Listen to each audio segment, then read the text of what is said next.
North Korea এমন একটা দেশ যাকে বলা হয় পৃথিবীর নরক।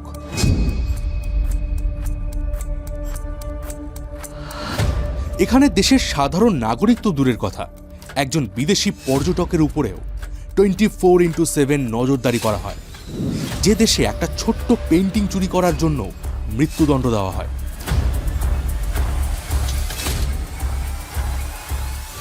I entirely beg you, people and government of the DPR Korea, for your forgiveness.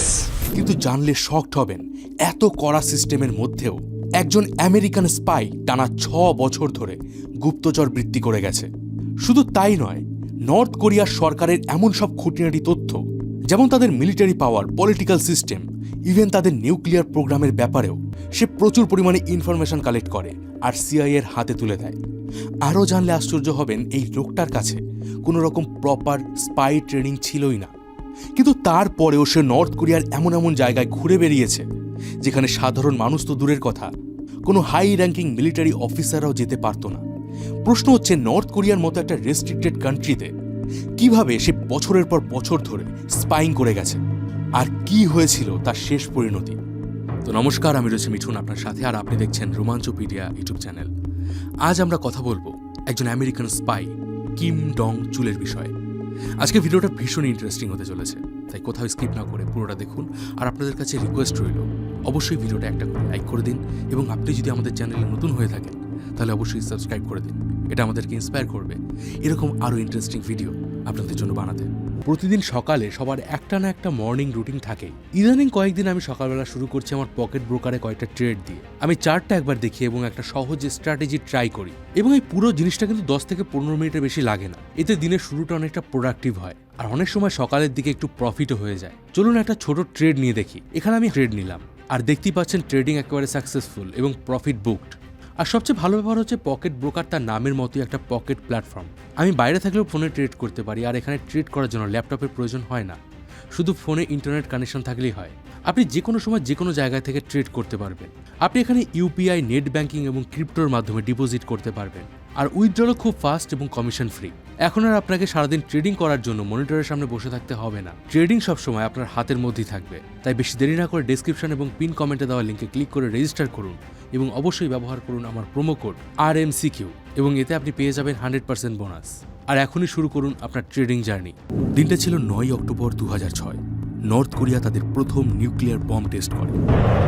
On the 9th of October 2006, the Democratic People's Republic of Korea announced that it had conducted a nuclear test. এর সাথে তারা হয়ে ওঠে একটা পারমাণবিক শক্তিধর দেশ। কিন্তু নর্থ কোরিয়ার এই নিউক্লিয়ার টেস্ট আমেরিকার কপালে চিন্তার ভাঁজ টেনে দিয়েছিল। নর্থ কোরিয়া আমেরিকাকে নিজেদের জন্মগত শত্রু মনে করে। তারা আমেরিকাকে এতটাই ঘৃণা করে যে কোনো ব্যক্তি যদি আমেরিকান স্টাইলে জামা কাপড় পরে, ইভেন চুলও কাটায়, তাহলেও তাকে আজীবন জেলের শাস্তি পেতে হয়। নর্থ কোরিয়া এই সময় শুধুমাত্র পারমাণবিক বোমা বানিয়ে কিন্তু শান্ত ছিল না। তারা তৈরি করতে থাকে একের পর এক ব্যালিস্টিক মিসাইল, যে মিসাইলগুলোর রেঞ্জ ছিল জাপান, সাউথ কোরিয়া, ইভেন আমেরিকাও। ফলে দিন দিন আমেরিকার যে গুপ্তচর সংস্থা, তারা মরিয়া হয়ে ওঠে নর্থ কোরিয়ার নিউক্লিয়ার প্রোগ্রাম এবং মিসাইল প্রোগ্রামের সমস্ত খুঁটিনাটি তথ্য জোগাড় করতে। কিন্তু সেটা কিভাবে সম্ভব?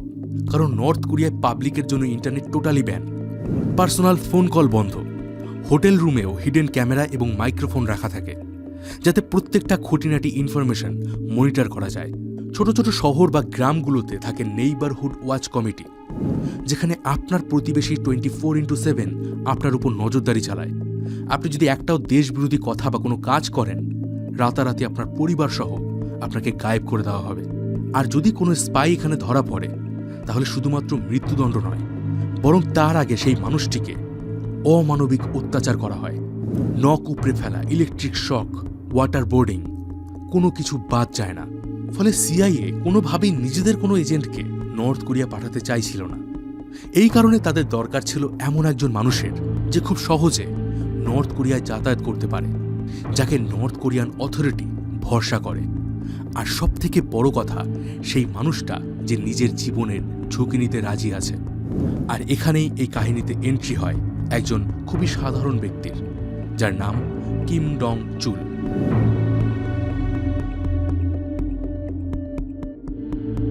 1953 সালে সাউথ কোরিয়ার রাজধানী সিওলে কিমের জন্ম হয়। পরবর্তীকালে তিনি এক বেটার লাইফের আশায় 1980 সালে আমেরিকার ভার্জিনিয়াতে চলে যান। এখানে তিনি ধর্মতত্ত্ব নিয়ে পিএইচডি করেন এবং একজন ব্যাপটিস্ট হয়ে যান। আর 2004 সালে গিয়ে তিনি আমেরিকার নাগরিকত্ব পান। কিম একজন ব্যাপটিস্ট হওয়ার পাশাপাশিও একজন বিজনেসম্যান ছিলেন। ছোটখাটো বিজনেস করে করে কিম ধনী হয়ে ওঠেন। সে সময় তার মনে হয় যে সাধারণ কোরিয়ানদের জন্য তার কিছু করা উচিত। কিমের যিনি ওয়াইফ ছিলেন তিনি হলেন কোরিয়ান চাইনিজ। তিনি উত্তর পূর্ব চীনে মিশনারি হিসাবে অনেকদিন কাজ করেছিলেন। উত্তর পূর্ব চীনের সীমানায় রয়েছে নর্থ কোরিয়া। নর্থ কোরিয়ার সীমানার কাছে যে সমস্ত মহিলারা থাকেন তাদের উন্নতির জন্য কিমের ওয়াইফ অনেক কাজ করেছিলেন। আর এখান থেকেই তার সাথে পরিচয় হয় নর্থ কোরিয়ার কিছু হাই লেভেল অফিসিয়ালদের সাথে। তার একজন কাকাতো ভাই নর্থ কোরিয়ার একজন হাই র্যাঙ্কিং মিলিটারি অফিসার ছিলেন। আর এই সুবাদে কিমের সাথেও নর্থ কোরিয়ার একটা ভালো সম্পর্ক তৈরি হয়।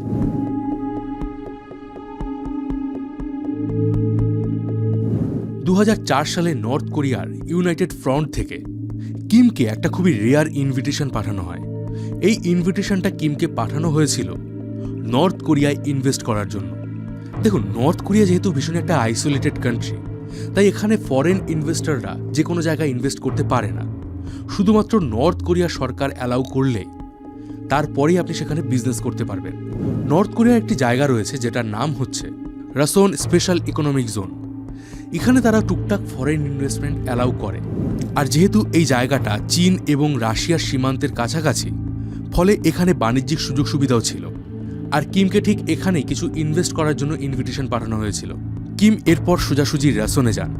তিনি লোকেশন দেখেন, সরকারি লোকজনের সাথে কথা বলেন এবং এই জায়গায় একটা হোটেল তৈরি করার পরিকল্পনা করেন। আর বলে দেই, এখনও পর্যন্ত কিন্তু কিম নর্থ কোরিয়ায় তার স্পাইং শুরু করেনি। সেই কাহিনীতে আমরা একটু পরে যাব। কিম তার জীবনের সমস্ত সঞ্চয় মিলিয়ে প্রায় $2.6 মিলিয়ন এখানে টুমাং হোটেলে ইনভেস্ট করে। কিমের এই ইনভেস্টমেন্ট সাকসেসফুল হয়েছিল। বড় বড় business meeting, brand meeting, international গেস্টদের আসা যাওয়া চলত। তবে কিম কিন্তু শুধুমাত্র এখানে বিজনেস করেনি, কারণ আপনাদেরকে আগেই বলেছি তার মনে সাধারণ নর্থ কোরিয়ানদের জন্য কিছু করার ইচ্ছে ছিল। তিনি এখানকার সাধারণ মানুষদের জন্য প্রচুর খাবার আর ওষুধ ডোনেট করতেন। এভাবেই ধীরে ধীরে তিনি হয়ে ওঠেন নর্থ কোরিয়ার একজন আইডিয়াল ফরেন ইনভেস্টর। 2007, 9, 2011তেও তিনি তার এই ইনভেস্টমেন্টের জন্য নর্থ কোরিয়ান গভর্নমেন্টের থেকে পুরস্কার পেয়েছিলেন। কিম যেহেতু কোরিয়ান বংশোদ্ভূত ছিলেন, ফলে তিনি খুবই সাবলীলভাবে এখানকার সাধারণ মানুষদের সাথে মিশে যেতে পারতেন, তাদের বিশ্বাস অর্জন করে ফেলেন। এবার রাসনের মতো একটা ইম্পর্টেন্ট ইকোনমিক জোনে যেহেতু বিদেশ থেকে প্রচুর লোকজন আসতেন, ফলে কোরিয়ানদের তাদের সাথে ইংরেজিতে কথাবার্তা বলতে হতো। কিন্তু সাধারণ কোরিয়ানরা ইংরেজি ভাষায় ততটা সড়গড় ছিল না। এই কারণে কিমকে আরও একটা স্পেশাল দায়িত্ব দেওয়া হয়। তাকে একটি ইম্পর্টেন্ট ইউনিভার্সিটিতে ইংরেজি পড়ানোর অফার দেওয়া হয়।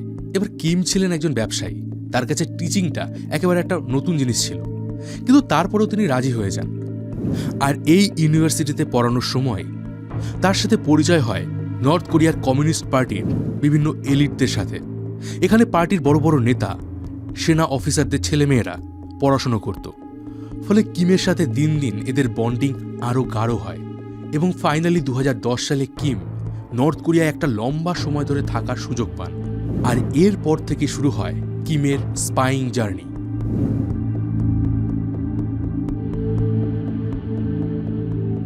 কিম যখন নর্থ কোরিয়ায় দিন দিন একজন রেপুটেড পার্সন হয়ে উঠছিলেন, ওদিকে তখন সিআইএ মরিয়া হয়ে ওঠে নর্থ কোরিয়ার ভিতরে কি চলছে তা জানার জন্য। তাদের দরকার ছিল এমন একজন পার্সনের যে তাদের নর্থ কোরিয়ার খুঁটিনাটি সমস্ত তথ্য দিতে পারবে, বিশেষ করে তাদের নিউক্লিয়ার প্রোগ্রামের ব্যাপারে। এই সময় সাউথ কোরিয়ান স্পাই এজেন্সি থেকে তারা খোঁজ পায় যে নর্থ কোরিয়ার ভেতরে এমন একজন ব্যক্তি রয়েছেন যার সঙ্গে নর্থ কোরিয়ার সরকারের বিভিন্ন উচ্চপদস্থ নেতা, ব্যবসায়ী, ইভেন সেনাবাহিনীর অফিসারদেরও যোগাযোগ রয়েছে। এরপরেই সিআইএ নড়ে চড়ে বসে। কিম যখনই কাজের সূত্রে সাউথ কোরিয়া আসে, তখনই তার সাথে সিআইএর এজেন্টরা যোগাযোগ করে। তারা কিমকে সরাসরি একটা অফার দেয়, আপনি কি আমাদের হয়ে স্পাইং করবেন? কিম জানতো সে যদি এই কাজে হ্যাঁ বলে তাহলে তাকে প্রত্যেকটা দিন নিজের জীবনের ঝুঁকি নিয়ে চলতে হবে।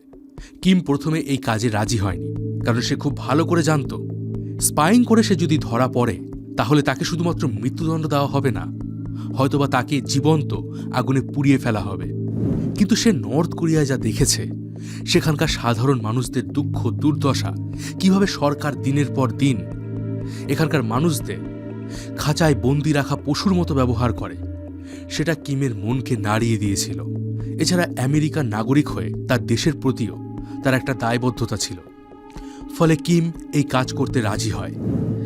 এরপর তাকে সিআইএ এবং সাউথ কোরিয়ার স্পাই এজেন্সি NIS তাকে কিছু বেসিক স্পাই ট্রেনিং দেয়।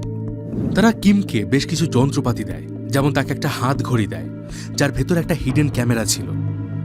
এটা বিভিন্ন ডকুমেন্টসের ছবি তোলার জন্য ব্যবহার করা হয়। এছাড়া তাকে দেওয়া হয় একটা ইয়ারপিস আর রিসিভার, সাথে একটা USB drive.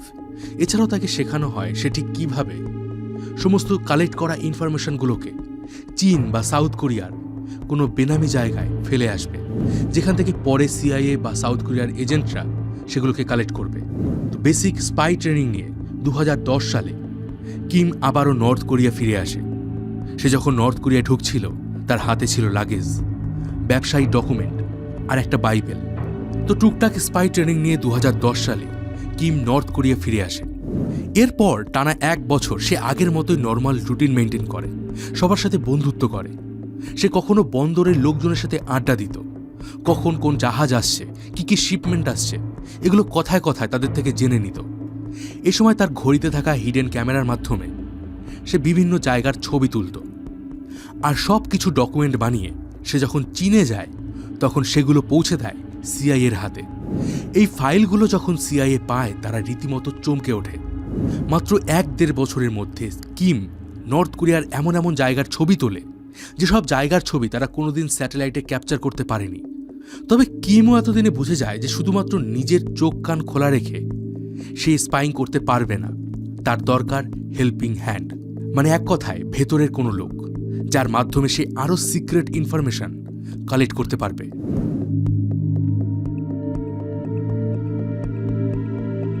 Kim north Korea এতদিন কাজ করে একটা জিনিস বুঝতে পারে, যে এখানকার লোকেদের সব থেকে যে জিনিসটা বেশি দরকার সেটা হচ্ছে টাকা, বা আরও স্পেসিফিক্যালি বললে ডলার। এদের সবচেয়ে বড় দুর্বলতাই হচ্ছে ডলার। দশকের পর দশক ধরে যে ইকোনমিক ক্রাইসিস এখানে চলছে, তার ফলে দলের যে বিশ্বস্ত সদস্যরা, তারাও নিজেদের সংসার চালাতে রীতিমতো হিমশিম খাচ্ছে। এরা প্রত্যেকে ডলারের জন্য পাগল। এই সময় কিং সেই সমস্ত অফিসারদের সাথে বন্ধুত্ব করতে শুরু করে যাদের বেতন তুলনামূলক কম, যাদের ফ্যামিলিতে টাকা পয়সার জন্য প্রবলেম চলছে। আর এভাবেই সে প্রথম একজন আর্মি অফিসার এবং তারপর একজন ক্লার্ককে টাকা দিয়ে নিজের দলে টেনে নেয়। কোনো ছোটোখাটো ইম্পর্টেন্ট ইনফরমেশন দিতে পারলেও তাদেরকে কয়েকশো থেকে কয়েক হাজার ডলার দেওয়া হতো, যাতে তাদের মধ্যেও লোভ দিন দিন বাড়তে থাকে। কিন্তু কিম তার এই ইনফর্মারদের কাছে এই জিনিসটাকে এমনভাবে প্রেজেন্ট করত যে তার এই ইনফরমেশনগুলো নিজের ব্যবসার জন্য দরকার। নর্থ কোরিয়ায় কোনো কার্গো শিপ এলে বা কোনো মিলিটারি মুভমেন্ট হলে তার কাছে খবর চলে আসতো, এবং এই ইনফরমেশনগুলোর বদলেও কিম তাদেরকে টাকা দিত। নর্থ কোরিয়ানদের কাছে কিম দিন দিন হয়ে উঠছিল একজন ধনী ব্যবসায়ী, যাকে সবাই হ্যাপি রাখতে চায়, কারণ তাকে হ্যাপি রাখতে পারলেই তাদের পকেট ভরবে। কিন্তু তারা নিজেদের অজান্তেই আমেরিকার হয়ে স্পাইং করছিল। এরই মধ্যে নর্থ কোরিয়ার একজন উচ্চপদস্থ মিলিটারি অফিসার টাকার বিনিময়ে কিমকে গোপন তথ্য বিক্রি করতে রাজি হয়, যেটা কিমের জন্য একটা হিউজ সাকসেস ছিল। এই অফিসারের মাধ্যমে কিম নর্থ কোরিয়ার নেভির অনেক সিক্রেট ইনফরমেশন জানতে পারে। আর ওই ইনফরমেশন যখন CIA-এর কাছে পৌঁছায়, CIA তো ভীষণই খুশি ছিল, কারণ নর্থ কোরিয়া সামরিক বাহিনীতেও তাদের স্পাই পৌঁছে গিয়েছিল। পরের বছর কিম আরও একজন এজেন্টকে নিয়োগ করে, যিনি একটা ট্রেডিং কোম্পানির অফিসিয়াল ছিলেন। কিমের আরও একজন এজেন্ট ছিল যে কিনা কাস্টমস অফিসার। চীন থেকে কি কি জিনিস নর্থ কোরিয়ায় আসে, এই সমস্ত ডিটেলস এই লোকটা কিমকে দিত। এভাবেই কিম বিশ্বের সবচেয়ে আইসোলেটেড দেশটার ভেতরেই একটা বিশাল বড় স্পাই নেটওয়ার্ক তৈরি করে ফেলেছিল। কিন্তু 2012 সালে CIA তাকে এমন একটা কাজ দেয়, যে কাজটা কোনো সাধারণ স্পাইয়ের পক্ষে কখনোই সম্ভব ছিল না। তারা নর্থ কোরিয়ার নিউক্লিয়ার প্রোগ্রামের একটা ফিজিক্যাল এভিডেন্স চায়।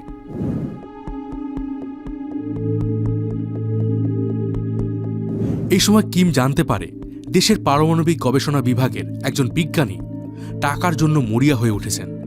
কিম এরপর সেই বিজ্ঞানীর সাথে দেখা করেন এবং তাকে কয়েক মিলিয়ন ডলার দিয়ে তার কাছ থেকে 99.99% খাঁটি জিঙ্কের একটা ইনগট নেন, যার উপরে সোভিয়েত ইউনিয়নের ছাপ দেওয়া ছিল। যে জিঙ্ক নিউক্লিয়ার বোমার জন্য একটা ভীষণই গুরুত্বপূর্ণ মেটেরিয়াল। যত দিন যাচ্ছিল সিআইএর ডিম্যান্ড তত বাড়ছিল। সেনাবাহিনীতে কারা পদোন্নতি পাচ্ছে, কোন কোন অস্ত্র পরীক্ষা হচ্ছে, কোন কোন বিজ্ঞানীরা এখানে কাজ করে, কিম সারাদিন পাগলের মতো এই সমস্ত ইনফরমেশন জোগাড় করছিল। কিন্তু এতে তার ভেতরে মানসিক চাপ দিন দিন বাড়তে থাকে। কারণ এতদিনে তার কাছে একটা 8 থেকে 10 জনের ইনফরমার টিম তৈরি হয়েছিল। এদের মধ্যে যদি একজনও কোনো রকম তথ্য ফাঁস করে দেয় তাহলে তার মৃত্যু নিশ্চিত ছিল। 2014 সালের শেষের দিকে কিছু লোকাল অফিসারদের সাথে কিমের একটা ঝামেলা হয়। সে যখন নর্থ কোরিয়ার বাইরে ছিল তখন তার পারমিশন ছাড়াই তার হোটেলের একটা আন্ডার কনস্ট্রাকশন দেওয়ালকে ভেঙে ফেলা হয়েছিল। কিম যখন এই অফিসারদের সাথে ঝগড়া করছিল তখন সে কথায় কথায় তাদেরকে বেশ কিছু ধমকি দেয়।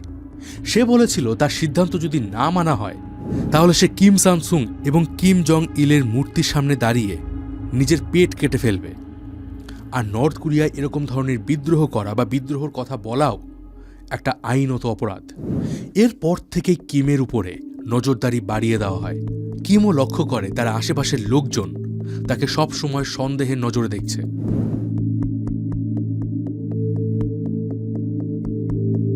2015 সালের অক্টোবর মাস, নর্থ কোরিয়ার লেবার পার্টি তাদের 70 ইয়ার্স পূরণ করতে একটা বড় অনুষ্ঠানের আয়োজন করে। এখানে অনেক বিদেশিকে আমন্ত্রণ করা হয়েছিল, যার মধ্যে কিমও একজন ছিলেন। হোটেলের দেওয়াল ভাঙা নিয়ে ঝামেলা হওয়ার পরে কিম চীনে চলে গিয়েছিল। কিন্তু যখন সে এই অনুষ্ঠানের ইনভিটেশন কার্ড পেয়েছিল সে ভাবে যে সবকিছু হয়তো স্বাভাবিক হয়ে গেছে। ফলে কিম আবারও নর্থ কোরিয়া ফেরে। আর এটাই ছিল তার জীবনের সবথেকে বড় ভুল।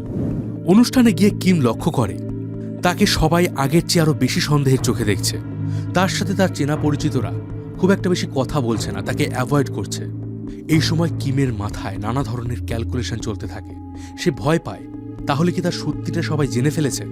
কিম যখন পার্টি শেষ করে তার গাড়িতে উঠতে যায় তখনই একটা লোক তার দিকে এগিয়ে আসে। কিম তাকে দেখে চমকে ওঠে, কারণ এই লোকটি তার একজন ইনফরমার। এইভাবে দিনে দুপুরে একটা সরকারি বিল্ডিংয়ের সামনে কিমের সাথে তার দেখা করার কোনো কথাই ছিল না। আর তখনই ওই লোকটা কিমের হাতে একটা ইউএসবি ড্রাইভ এবং কয়েকটা কাগজের বান্ডিল দেয়। কিম পুরোপুরি শকড হয়ে যায়, কারণ এই জিনিসগুলো তাকে গোপনে দেওয়ার কথা ছিল।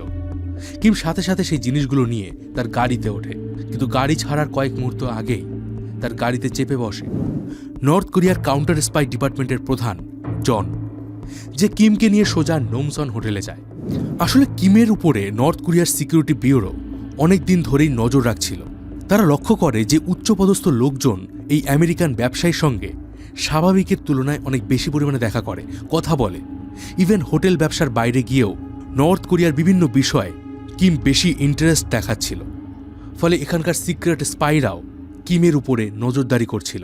তো কিমকে নমসন হোটেলে ধরে নিয়ে যাওয়ার পরেই শুরু হয় জিজ্ঞাসাবাদ। তার কাছ থেকে তার ব্যাগ, ফোন, এমনকি সেই ইউএসবি স্টিকটা কেড়ে নেওয়া হয়। তার চোখে কাপড় বেঁধে গাড়িতে তুলে তাকে নিয়ে যাওয়া হয় একটি জেলে, যেখানে প্রতিদিন তাকে জিজ্ঞাসাবাদ করা হতো।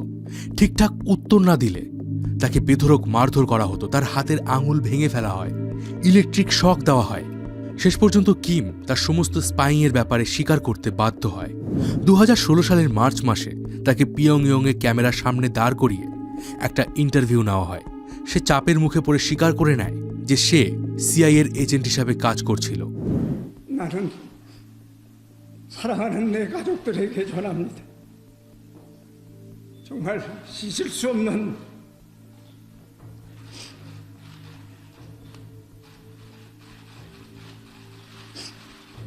এই সময় নর্থ কোরিয়ার গভর্নমেন্ট কিমের থেকে মোট 6 জনের নাম পেয়েছিল। এদের প্রত্যেককে চিহ্নিত করা হয় এবং প্রত্যেককে ফাঁসি দেওয়া হয়। 2016 সালের এপ্রিল মাসে কিমকে 10 বছরের জন্য জেলের শাস্তি দেওয়া হয়। এখানে তাকে প্রতিদিন প্রচুর পরিমাণে কাজ করানো হতো, নির্যাতন করা হতো, এমনকি সে সোজা হয়ে দাঁড়াতে পর্যন্ত পারত না।